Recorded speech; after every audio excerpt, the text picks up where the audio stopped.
উভয় পক্ষ থেকে যদি আমরা 4 পাইকে কেটে দিই তাহলে এখানে আমরা পাবো R1 স্কয়ার ইস্টু এখানে পাবো R2 এর স্কয়ার।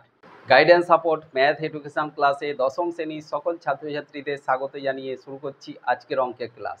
আজকের ক্লাসে আমি তোমাদের শেখাবো কোষে দেখি 12-র 10-এর দাগের অঙ্ক, গোলকের অঙ্ক। অঙ্কটা ইম্পর্টেন্ট অঙ্ক, অঙ্কটা তোমরা ভালো করে বুঝে নাও। দেখো, কোষে দেখি 12-র 11-র দাগের অঙ্ক আছে। একই ধাতুর পাত থেকে তৈরি দুটি ফাঁপা গোলকের ব্যাসের দৈর্ঘ্য যথাক্রমে 21 সেমি এবং 17.5 সেমি। গোলক দুটি তৈরি করতে যে পরিমাণ পাত লেগেছে তার অনুপাত নির্ণয় করি।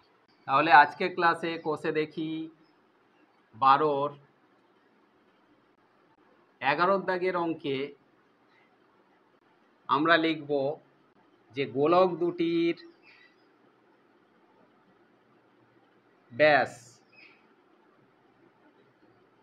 কত না 21 সেমি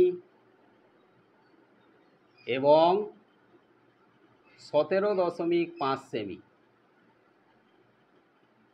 এই দুটো গোলকের ব্যাসের দৈর্ঘ্য দেওয়া আছে। তাহলে আমরা লিখব ব্যাসার্ধ, এই ব্যাসার্ধকে আমরা আর ধরি। এবারে এখানে যেহেতু দুটো গোলক আছে তাহলে প্রথম গোলকের ব্যাসার্ধকে আমরা R1 ধরে নিচ্ছি। এই ব্যাসার্ধের দৈর্ঘ্য কত হবে না ব্যাসকে 2 দিয়ে ভাগ করতে হবে, মানে 21/2 সেমি। আর একটা ব্যাসার্ধ সেটাকে R2 ধরে নিচ্ছি, এইটা কত না 17.5, একে আমরা 2 দিয়ে ভাগ করব, তাহলে এত সেমি। তাহলে দুটো গোলকের ব্যাসার্ধের দৈর্ঘ্য আমরা বের করে নিলাম। এবারে লিখব যে গোলক দুটির ক্ষেত্রফলের অনুপাত, ক্ষেত্রফলের অনুপাত, এই অনুপাত কি দাঁড়াবে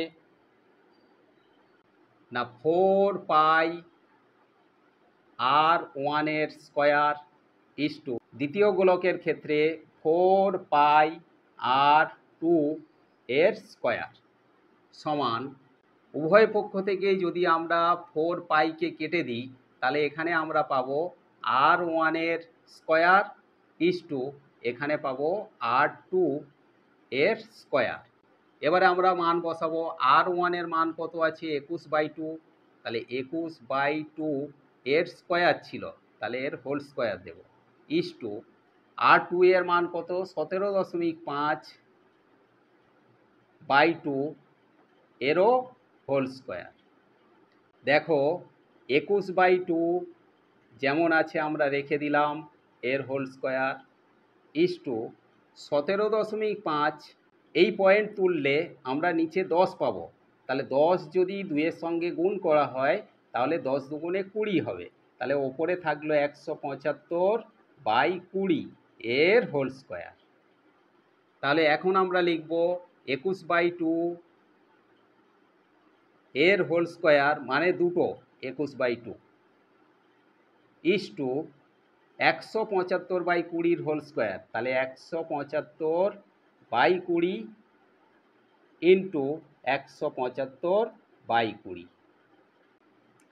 দেখো এখানে কাটাকাটি হবে না, তাহলে 21 আর 21 ওপরে ওপরে গুণ করলে আমরা 441 পাবো, নিচে 2 দুগুণে 4 ইস্টু এটা যদি আমরা কাটাকাটি করি 5 দিয়ে তাহলে 5 4-এ 20, এখানে 5 দিয়ে কাটলে 5 3-এ 15, 2 25, 5 5-এ 25, 35, তাহলে এটা কাটলেও আমরা 4 আর এখানে 35 পাবো।